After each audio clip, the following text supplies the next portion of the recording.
porque Ele vive, eu posso crer no amanhã, porque Ele vive, temor não há, mas eu bem sei que o meu futuro está nas mãos do meu Jesus, que vive está.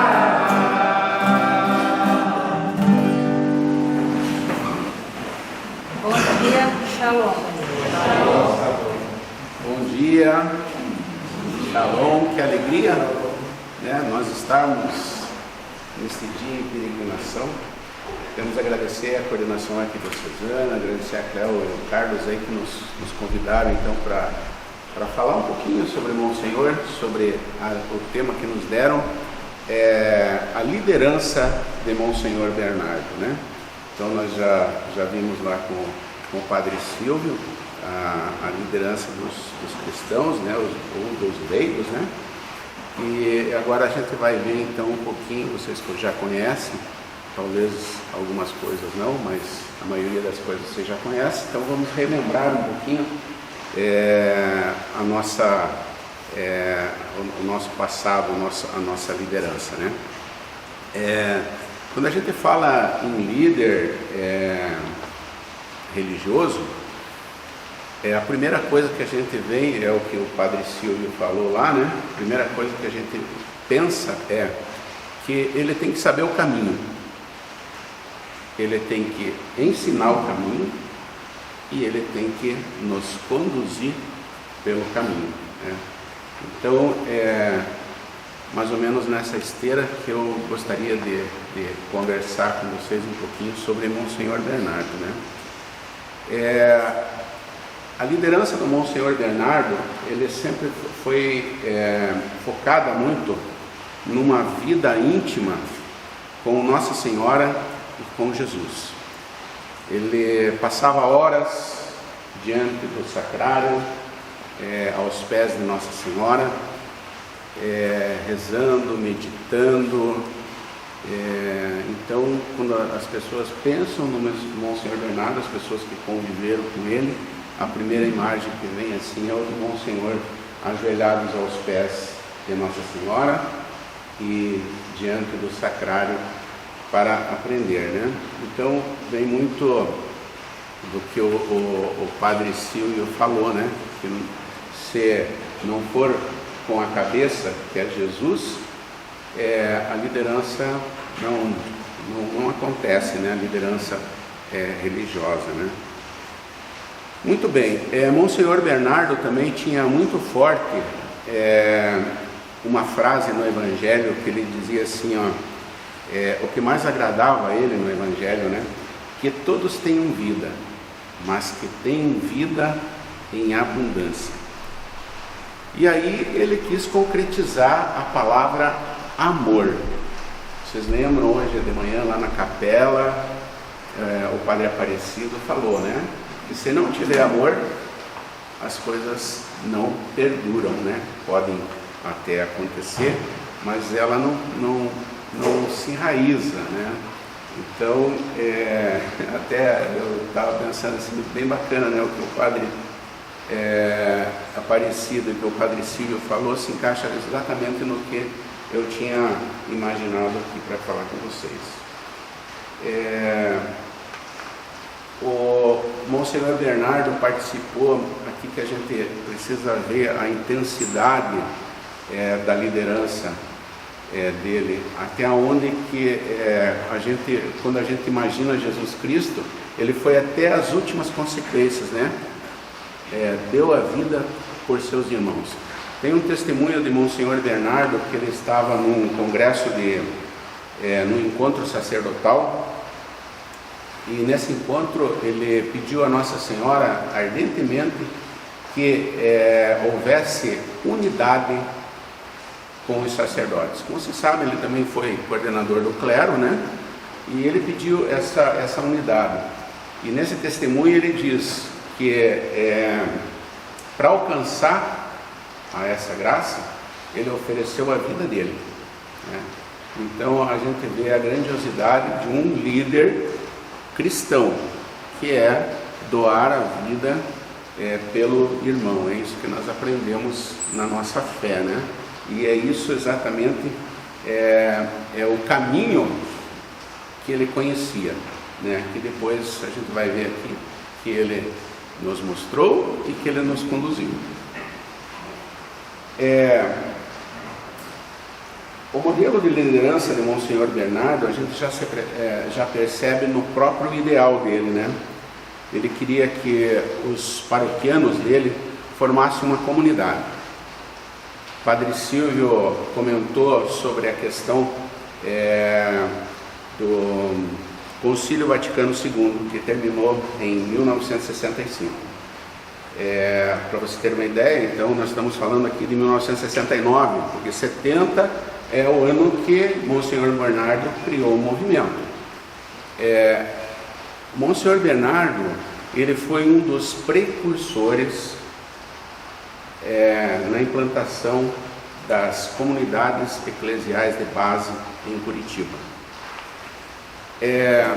Mas aí nesse pouco tempo, porque 4 anos para uma mudança grande na estrutura da igreja, 4 anos ainda você está aprendendo alguma coisa para implantar.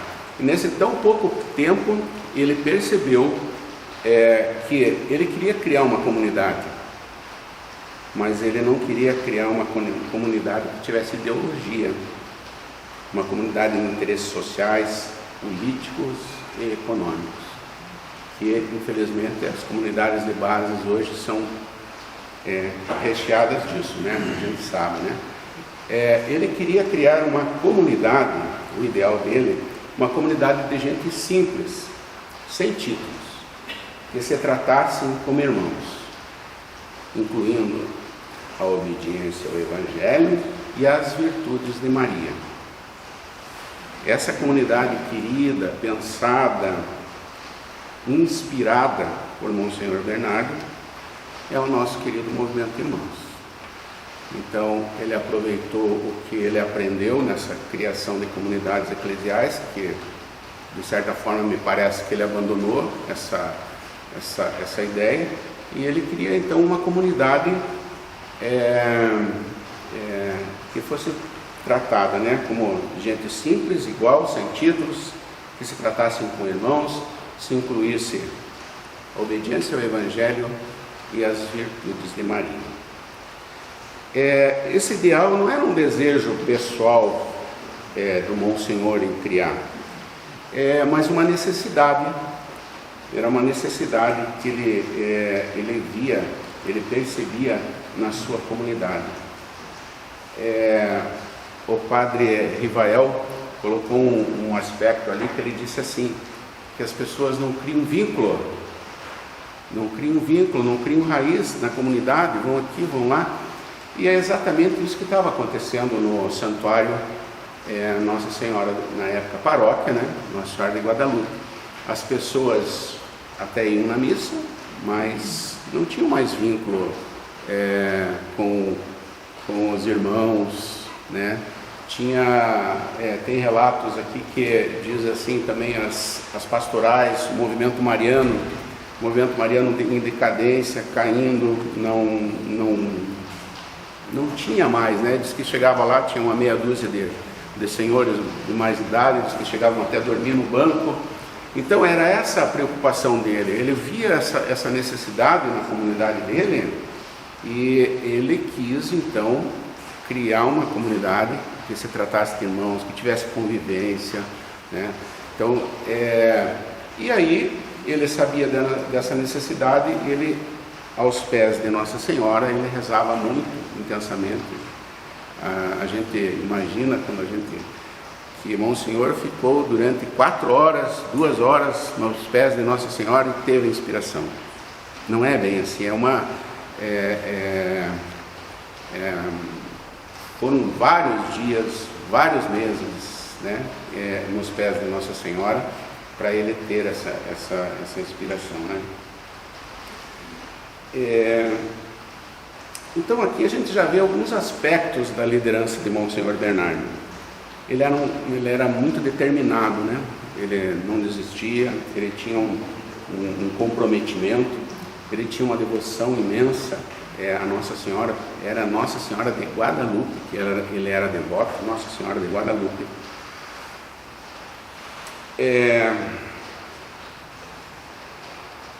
Agora me perdi aqui. Muito bem, devoção a Maria, apego aos princípios evangélicos. Ele tinha uma preocupação enorme com a família. Ele sabia que se a família tivesse unida, este vínculo possivelmente aconteceria, né? Ele queria um engajamento paroquial na simplicidade, né, como dirá, e perseverança. Ele queria que os tivessem a perseverança. Era costume, nós estamos aqui bem onde nós iniciamos, né? Era costume de Monsenhor Bernardo, quando terminavam os encontros, ele vir à capela, se ajoelhar diante do sacrário e ficava horas em agradecimento pelo encontro. As pessoas iam embora, as luzes se apagavam, ficava aquele silêncio, e Monsenhor Bernardo aos pés do sacrário agradecendo. E ali ele meditava muitas coisas. Dizem que quando Monsenhor Bernardo estava de joelho ao sacrário, havia uma paz. Parecia que alguém entrava assim, parecia que pássaros voavam naquele ambiente. De tão forte, tão profunda era essa meditação, esse agradecimento que Monsenhor Bernardo fazia. Então ele ficava horas. Conta também a nossa história de liderança do nosso querido Monsenhor, que após o término do primeiro encontro, ele ajoelhado diante do sacrário, agradecendo, ele fez uma meditação de um testemunho da Chiara Lubick. Vocês já viram falar quem é a Chiara Lubick? Chiara Lubick é a fundadora do Focolares, e o movimento tem muito a ver com Focolares, porque Monsenhor Bernardo, quando viu essa necessidade na paróquia dele, ele era dirigente espiritual de alguns movimentos, mas ele foi buscar lá no Focolares, ele foi participar de encontros. Depois ele mandou esses amigos deles que se reuniam na sacristia, ele mandou esses amigos deles também fazer esses encontros lá. Foi em São Paulo, teve em Curitiba, teve em Telêmaco Borba, até vi o nome de uma pessoa que morreu agora, eu esqueci o nome dele, é o marido da Bela. O Zé Araújo foi um dos que ele mandou fazer o Focolares lá em Telêmaco Borba, e o Zé Araújo era lá de Telêmaco Borba. Então, essa meditação aqui que eu vou falar da Chiara, Monsenhor Bernardo, aos pés, ele meditava. Diz a Chiara: entrei certo dia na igreja e com o coração cheio de confiança, perguntei a Cristo no sacrário: Cristo, por que quisestes ficar na terra, permanecer em todos os tabernáculos pela dulcíssima Eucaristia, e não encontrastes um modo, tu que és Deus, de trazer para nós e deixar sua mãe Maria? No silêncio parecia-me dizer: não a trouxe porque quero revê-la em ti. Olha que forte isso.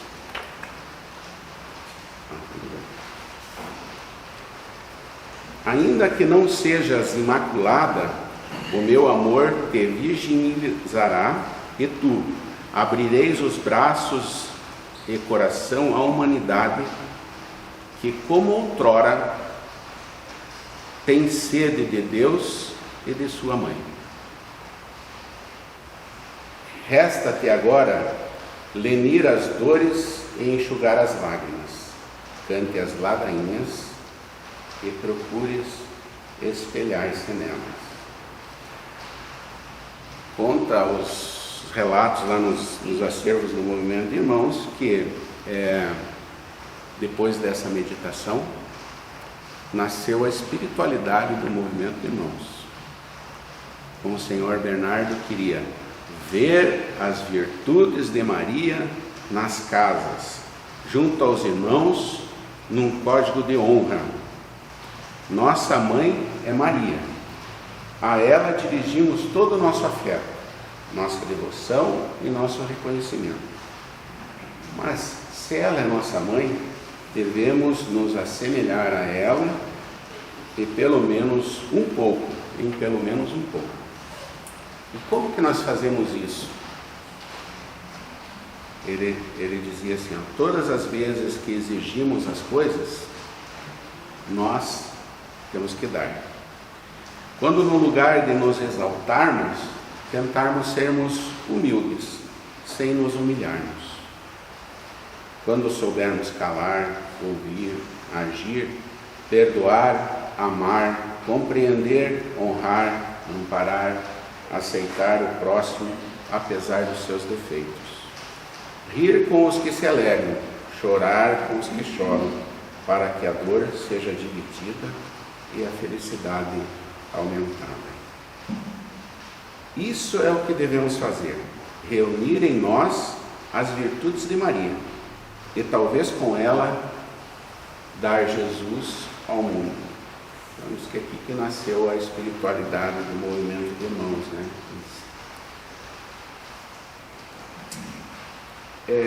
Queremos finalizar esse momento aqui com um trecho do testemunho de Monsenhor Bernardo. Olha como que é forte isso aqui também. Aos poucos comecei a ver o verdadeiro valor da vida. Entendi que a gente só é grande quando se faz não quando se faz grandes coisas, mas quando é capaz de morrer. Senti-me feliz em estar participando da paixão de Cristo. Ele foi num congresso sacerdotal, e no retorno dele, durante um mês, ele meditou Jesus abandonado. Desde aquele tempo tive a graça tão grande de me despreender das coisas, de perder tudo com alegria e na paz na alma. Aprendi que a única coisa verdadeira é fazer a vontade do Pai a cada instante, sem querer nada em troca. E daí depois ele fecha esse depoimento dizendo assim, ora, quem fez esse trabalho em mim, no meu coração, foi Maria. Quando Nossa Senhora coloca o dedinho no coração de alguém, ela o conduz ao amor. É só a gente ter coragem de ser simples e deixar que ela trabalhe. Obrigado, Monsenhor, pelo bem que nos causou. Obrigado. Shalom. O Monsenhor Bernardo, então. Ele teve um sonho, um ideal de formar um povo muito mais cristão e juntou aos poucos os amigos seus e surgiu um movimento de irmãos. Obrigado. Obrigado, Monsenhor, pelo bem que nos causou. Tu partistes muito cedo, mas o ideal se realizou. Ele teve um sonho e uma ideia de formar